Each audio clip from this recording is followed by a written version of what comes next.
Next up, we're thrilled to present a conversation about establishing healthy habits at home before, during, and after pregnancy between the founder of Dr. Organic Mommy and EWG board member Dr. Natasha Beck and the founder and CEO of Ingrid and Isabel, a longtime EWG supporter, Ingrid Carney.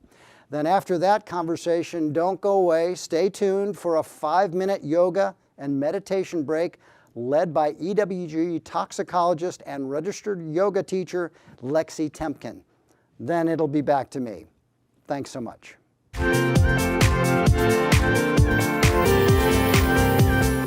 Thank you, Ken, and thank you everyone for being with us on EWG's first day of CleanCon.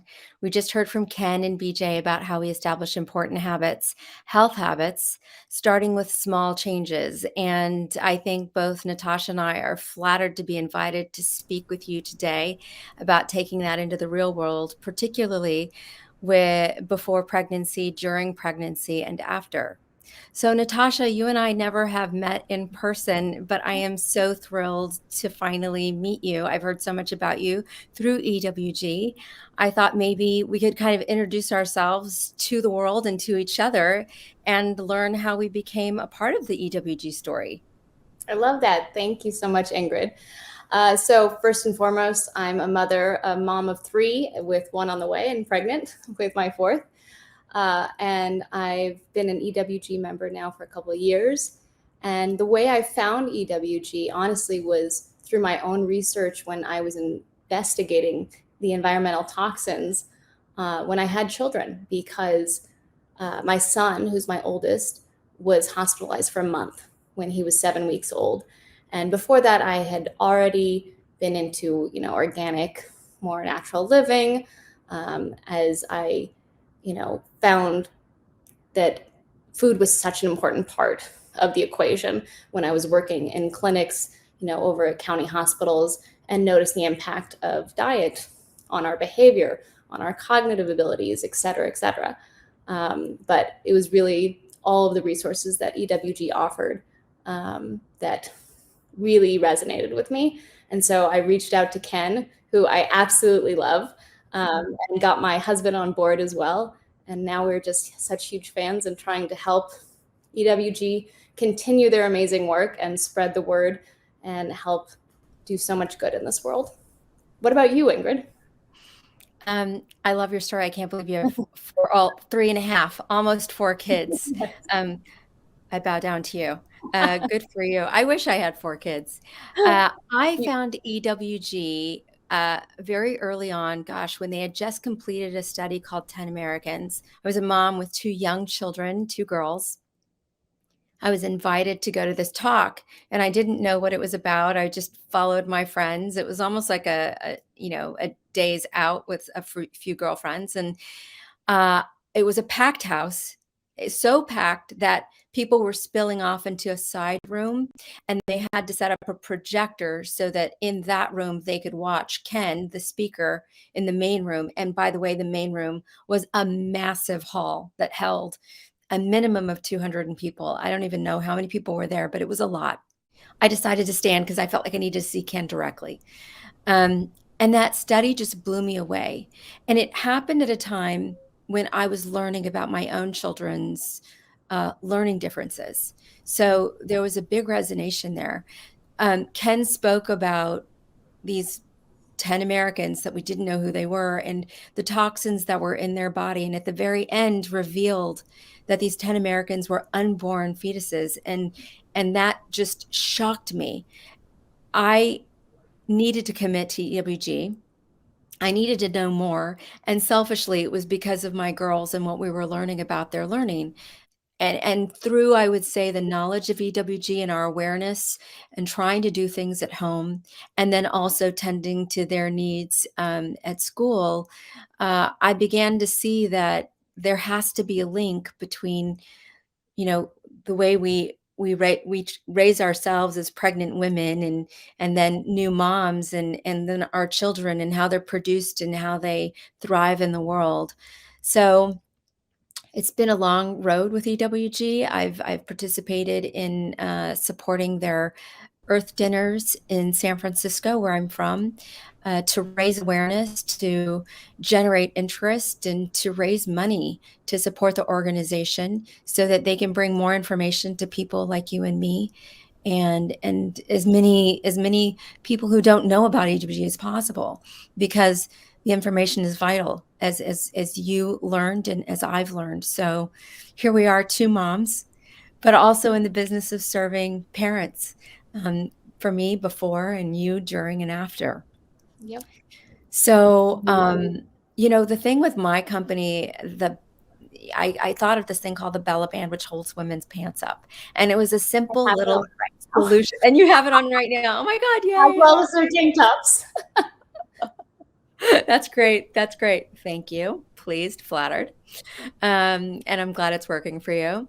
So that little invention, which was my creation on the way to a meeting when I couldn't hold my pants up, I thought of this idea, didn't think anything of it, but that small change created an entire company and allowed me to create a few brands that support pregnant women all over. And so now you think about those little changes that we can make, and I'm dying to talk to you, given what you do, to help guide some parents through this process. So maybe we break it down, before pregnancy, and then during, and then after. So, before pregnancy, before women have maybe even become married or partnered and thought about having children, what are some of the things that you would say women should do to keep a healthy body and a healthy environment if they think in the future they want to have children? Yeah, that's a great question.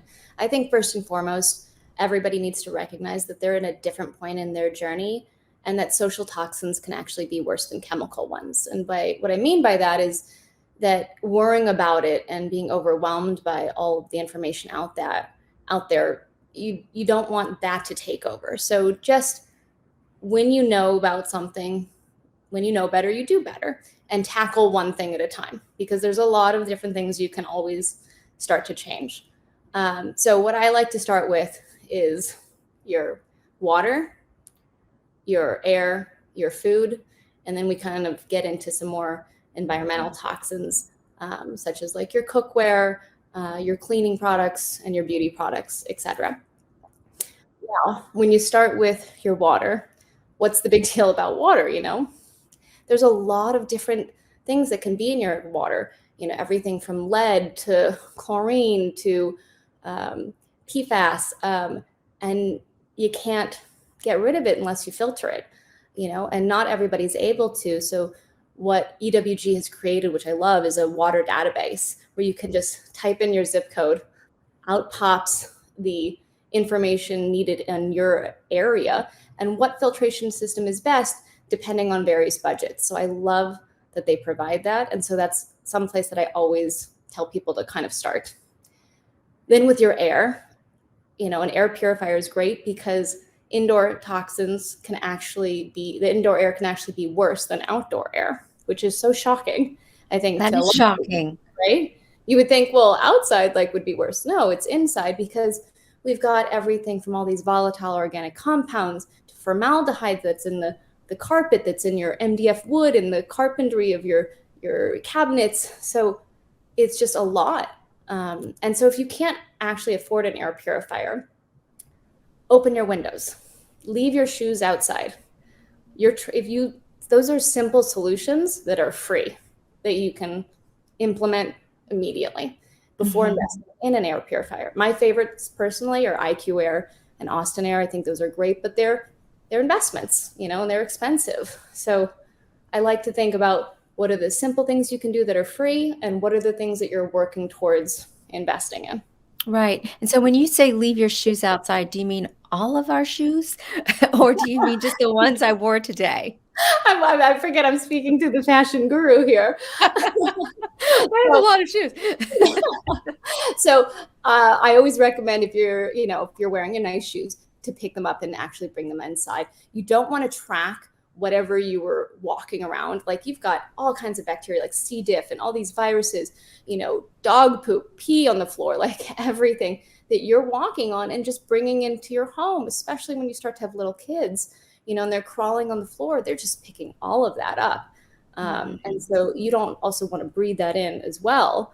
You don't realize that, like, if you start to think about when you see like the light shining in from the window and you see all those specks, Yes. you don't see that, but you're breathing all of that in, So oh my gosh. bring the shoes inside, carry them in. I almost feel like I need to put on my mask, my COVID mask right now in my own home. No, just opening a window and thinking, oh, get a shoe basket, right by the door. It makes it a lot easier, even for your guests, family members. Oh, I'm going to put my shoes there. I have a big shoe sign, they got from Etsy. It says like, please leave your shoes at the door. I don't have to, kind of tell people all the time. Right. And what about shoes, entry closet shoes? Put them in an entry closet, stick them all in there. Is that a doable? Yeah, I think whatever's doable for you and what works best for you and your family and yourself. But the main thing is just not bringing in those outside, toxins from the floor that you're walking all around in the ground, on the street inside to your home. Sure. Okay. So you said water and you said air. And now there's food.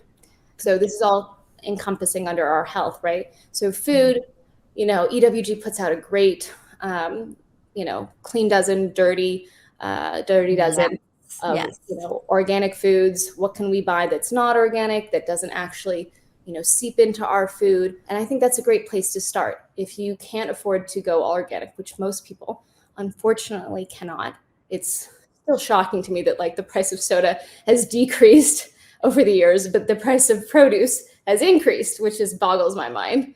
And, I think we as consumers need to figure out a way to voice our opinions through our dollars to change that. But that's where you start. You start with, all right, I can't afford all organic. Let's start with the dirty dozen. So like kale, strawberries, try to buy organic. But if you still can't, I always want to tell people that doesn't mean don't consume produce. Doesn't mean go for the processed foods. Still stick with produce. It's always better.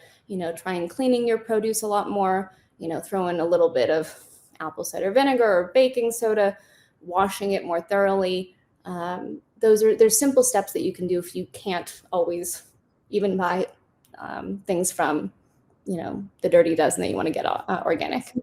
And I imagine that even, because I don't think it's as expensive, I'd have to double check this potential fact I'm putting out there. But if you buy frozen fruits and vegetables that don't go bad so quickly and you can keep over time, then that might be a little bit more economical than buying the super fresh on the shelf. Is that right? You're correct. It depends on the time of the year too. But frozen is great because most of the time they flash freeze it at the peak of the season. So that's when like they have all those great nutrients in there. And so when they flash freeze it, it holds in all those nutrients. So that's a great way to get produce into your diet. And plus they don't go bad if you're not great at making sure you use all your produce within a week or so. Yeah. Okay. So these are good. Okay. So water, purifier, air, keep my shoes outside, get a purifier, and then food. Let's get some frozen vegetables and fruit. Yes. All right. Always with lots of produce. Okay. And then, you're going to want to look at your labels too. My big thing is telling people, read your labels, look at them. It's something you also do with your kids as well, because when you educate your kids, you're setting them up for success later in life.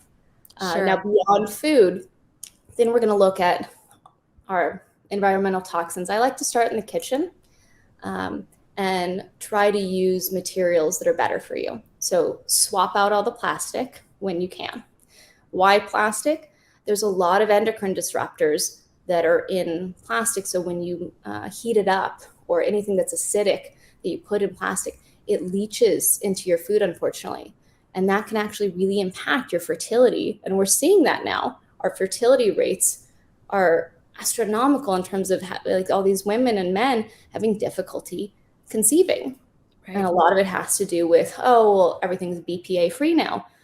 Well, we replaced this bisphenol BPA with just a different bisphenol, BPS and BPF, and they're all endocrine disruptors.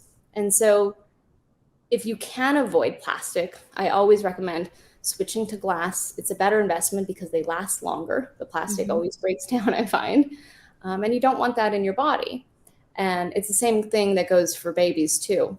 Even the American Academy of Pediatrics recommends don't use plastic for your baby, like the baby bottles. If you're going to, never put it in the dishwasher, Mhm. because it breaks down and then you're leaching those endocrine disruptors into your food and into your body. This makes me nauseous because, okay, Isabel of Ingrid and Isabel is 20. She's in college, but let's bounce back 20 years ago when these facts weren't out there and I was microwaving her bottles with formula, shaking it, and then feeding her. It just kills me that one, the facts weren't out there, but two, that we couldn't depend on the companies that sell us these products to do right by us. Yeah. That It's drives me crazy, and maybe that's a whole other interview, but, um, I think first and okay. foremost, A, take a deep breath. B, know that our body naturally has detox systems there in place to help your body get rid of things that are toxins. Your liver is a great thing, and we all can detox those toxins from our body.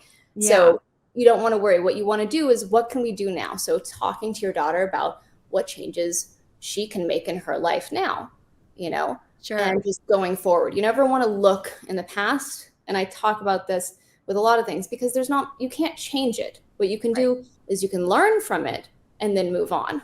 Right, and these generations, this generation now and the future generation, our millennials and our Gen Zs are so lucky to have this information for them. And finally, I think that the pressure is on, particularly with EWG and its organization, working with lobbyists in DC to kind of work with these companies and policy in order to make change. Hopefully it can only get better. So if we're talking about the before she gets pregnant moment, right? She might be working a lot. She might be not cooking as much at home. It seems like parents start to cook more when they start to have children, but that's a generalization. We're ordering a lot of takeout, particularly around COVID, right? You want to support your local restaurants. And I get these packages. Sometimes they're in that paper that looks like an egg carton. And I feel so good about that. We're in California. I don't get styrofoam anymore, but I get these plastic bins, especially with curries and sauces, and they arrive hot. And I think, do I eat this or not? Should I order from this restaurant again or not? It just seems overwhelming whenever you're ordering online to say, do you package your food in plastic when you deliver it? Any thoughts there? Yeah, I think that's a great question. Really, 80/20 is the way I think about it. You can't obsess over it all the time, and you can only control what you can. So if you're going to order food and do takeout, that's great. And I wouldn't stress out about it. That said, I would try to minimize how much you do takeout. So if you've been Mhm. doing takeout 7 days a week, try to cut out one day a week where you actually cook, and then build up to cooking more at home because it is better for you. And those packages, it's not just the plastic, but which is an excellent point. A lot of those like Indian restaurants or anything, those curries and hot soups and whatnot, they break down and the plastic is all malleable. And you're like, I'm eating plastic. Um, but it's also the materials that have PFAS, which is that forever chemical known as what most people know as Teflon, and it does not break down. And so that's a problem. And so when you're looking at your cookware, try to avoid anything that's nonstick. Stick with cast iron, stainless steel. Those are materials that you want to look for, and ones that our grandmothers and our great grandmothers used. It wasn't until later on that we started introducing these toxic substances, and we're seeing the impact now, unfortunately. Sure. And all for convenience, right? Because I don't want to scrub a little bit more on my pan. Right. Yeah, I'm all for that. So let's think about going into pregnancy. I'm pregnant, okay? And I go to the doctor. We're all set. You're about 12 weeks. Let's start on that journey of carrying that baby in the most healthy way that you can.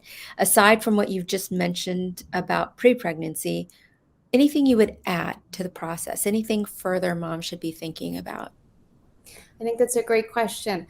You know, self-care is really important because you don't want to stress your body out while you're pregnant.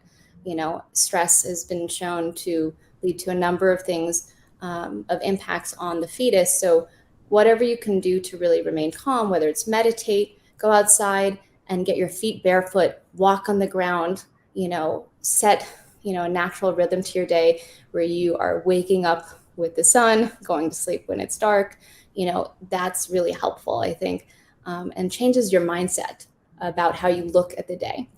The other thing you want to look at is when you start to think about when you're pregnant, what kind of things am I going to have for my baby?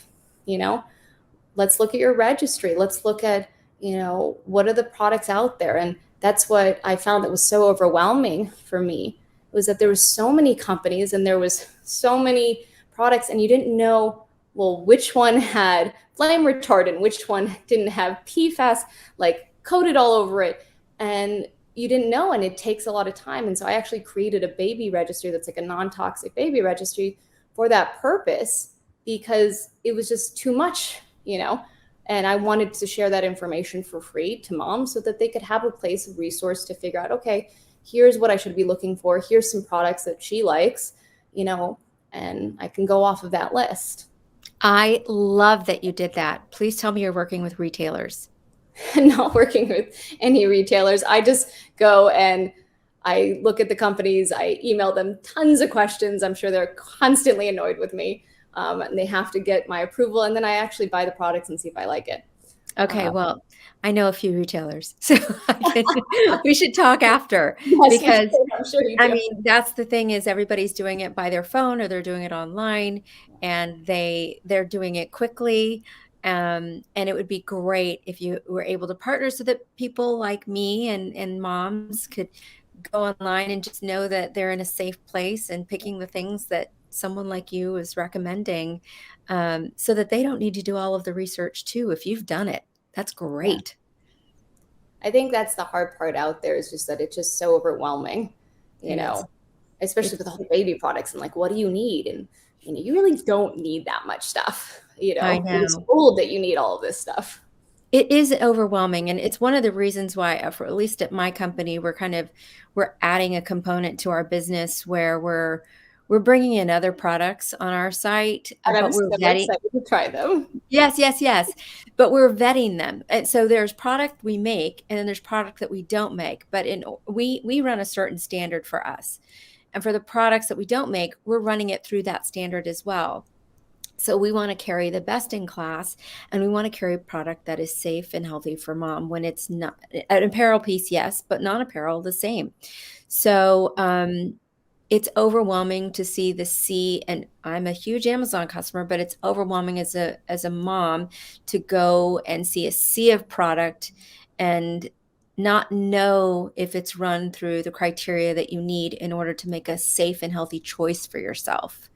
I think that's what EWG does such a great job, is that they have so many of these databases, like the Skin Deep database, where you can type in your beauty product or your baby product, and it pops out and it lets you know the rating, you know, based on all of the research they've done. And they got incredible scientists there, you know. And then they also have ones for cleaning products, you know, and you can say like, oh, well, what laundry detergent, you know, should I get for my baby? Or can I use the same one for the entire family? By the way, the answer is yes. We use the entire one for the same family. It's much easier. Thank you. Thank you. Yes. I just used it the other day because my teenager approached me at the grocery store when we were in there, and she was holding a tanning cream, and she said, "Can I buy this?" And I, you know, of course, internally I'm debating, is it appropriate that my 17-year-old is asking for tanning cream? That's one thing. I don't know how to process that. Then the other thing is that safe? I don't know that is safe. So I open up my Skin Deep app, we run it, and we see a lot of greens, couple of yellows, one red. And I'm like, okay, then became the discussion. Yeah. Is the one red worth it? Do we make the choice to buy this or not? But I love that it was there, and that she saw that I'm using it, and she saw that if you want to start making purchases for yourself, you've got to run it through the system in order to make safe purchases that are safe for you. But I think it's great that you're doing that and having that discussion with her, because that's where the parenting comes in, and the education and the modeling. Yes. It has to be passed down. I mean, we sit here and we learn it and we can parent it, but we've got to pass it down. Even my oldest daughter, Isabel, who's at college, when we did a mother-daughter dinner among her and her roommates, the young girls there, all 19, 20, didn't know about Skin Deep. They didn't know about EWG. They were asking me about dryer sheets. And of course, I went crazy. And I said, let's calm down about the dryer sheets. First of all, they thought it was to prevent your clothes from catching fire in the dryer. Like, okay, we didn't teach you properly, maybe because we don't use dryer sheets at home. But then I was like, okay, that's not what they're for. They're there for the smell and to remove static. However, in order to do that, it has to leave something behind. Right. And one of the things it leaves behind is fragrance, and fragrance is not regulated. And of course, they're all staring at me and saying, what are you talking about? So I got them all to download the EWG app, and I'm like, okay, run it through this. And we've got to just pass it on, right? Yeah, I think that's great. So we're doing that. Yeah, we're doing that now. Okay, so let's talk about postpartum. And postpartum is twofold, right? There's taking care of myself, and now I've got this family that I'm running. I've picked up the good habits that you've just told me about pre-pregnancy, and I've added some during pregnancy. But I go into postpartum, how does this change? Like, I think about putting a baby in a crib with a mattress and sheets, and I don't know where they came from now. And then I also think about nursing. So I'm feeding my baby through my body, and that's got to transfer something first. Hopefully it's transferring healthy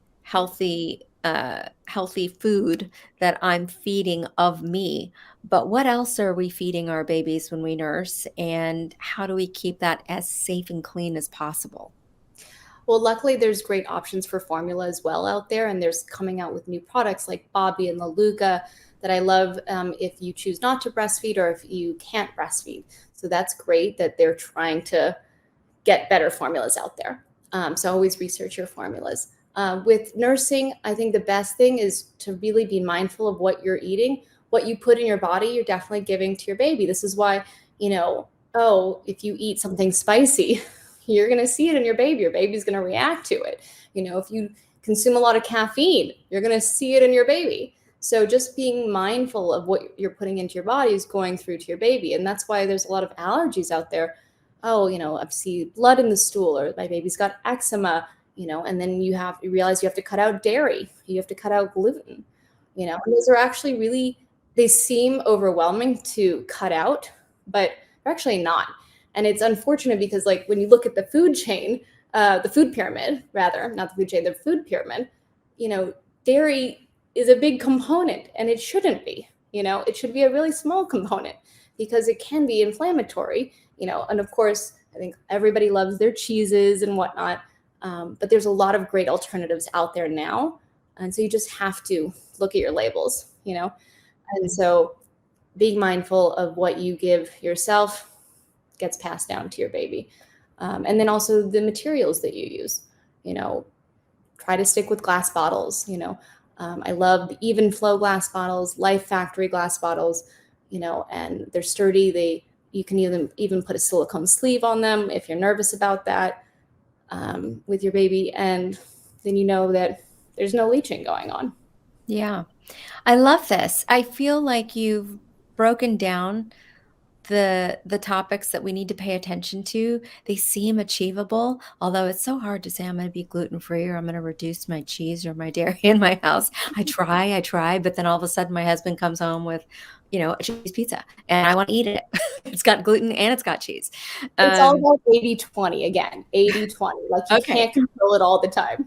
Thank you for the 80-20. You're giving me permission. Yes. I'm giving everyone permission. Thank you. No one can be 100% perfect on anything. And so you just gotta, because that's also going to stress you out too. So yeah, I always say 80-20. And even if that's not the exact, maybe it's 60-40, whatever your number may be, you're going to constantly improve, because that's what we do in life. We're constantly trying to improve ourselves. Stick with that number and go from there. Good. We just in the fact of postpartum and knowing how hard it is to kind of continue. And for me, who went through postpartum depression, and nursing was really difficult for me. I'm glad you mentioned the formulas. I'm a big fan of Bobby. I don't even know them. I feel like I want to call them and say, let's talk because I love you so much. But we did come out recently with a breast balm that only has 5 ingredients. It's 100% organic, because we know that while you're taking care of your breasts and managing the nursing process, your baby is exposed to what you put on your body. And I would imagine that you have something to say about lotions and shampoos and conditioners and so forth that mom is using. Yes, 100%. You really want to be mindful of what you're putting on your body, because you absorb what you put on your body. You know, your skin is your largest organ and you can absorb a lot through it. So I personally, when you're breastfeeding in the beginning, if you choose that, or if you can, be mindful. Even if you're formula feeding, be mindful of what you're putting on your body, because your baby will breathe it in. You know, if there's fragrance in your lotion, be mindful of that. So honestly, I say for the first month or two, at least try to avoid it. There are a lot of great lotions out there that don't have fragrance, that have minimal ingredients. Your nipple balm is great because you don't have to think about, do I have to rub this off? Like, what do I do? Is my baby eating it? You know, so that, like, look for great products and use the Skin Deep Bath. Okay, awesome. So Natasha, what is your blog? Because I'm sure that a lot of people listening today want to know how they can learn more from you and follow you. I'm sure, I know I want to, just to be safe, especially as they embark or continue on this journey they've begun of motherhood. It's drorganicmommy.com. And then on Instagram, it's the @dr.organic mommy. Awesome. Yeah. Love And it. when can we, and you just launched your products, right? Are they official?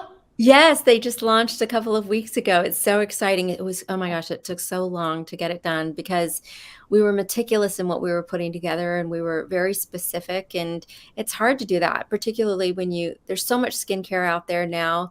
But what we found is that you can't trust all of it. You have to really edit it down. And so we did that. We edited down. Our belly oil is only 7 ingredients, and our nipple balm is only 5 ingredients, 100% organic. And all of them are botanical, no preservatives. We have a dark bottle so that the light doesn't impact the ingredients. So I'm really proud of it. And I think mom's going to love it. So thank you for bringing that up. To support companies that are doing well, like Ingrid and Isabel, because we want those companies to thrive, you know, and so we want to highlight those. Yeah, thank you. I mean, we're doing a lot in terms of also, like, our denim. We use recycled bottle material in order to produce some of the material in there. A lot of our bands use a recycled material. So it's a commitment. Yeah. And you commit to getting to an end game, but you have so many partners in the apparel industry that you depend on. So you need everyone to kind of get on board, from the materials you put in, the processing of it, recycling the water that we use for color, thinking about how we package the garments, how we transport them.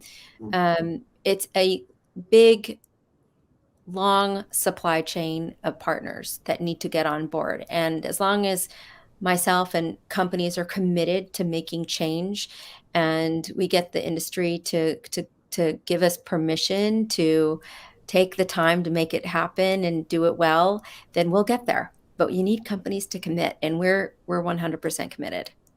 I love that. I think that's so incredible. Bravo.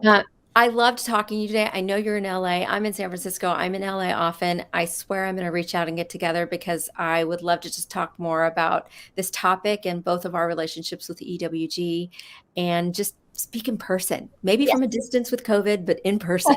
Yes, 100%. I can't wait. So thank you. It was great talking to you, Natasha.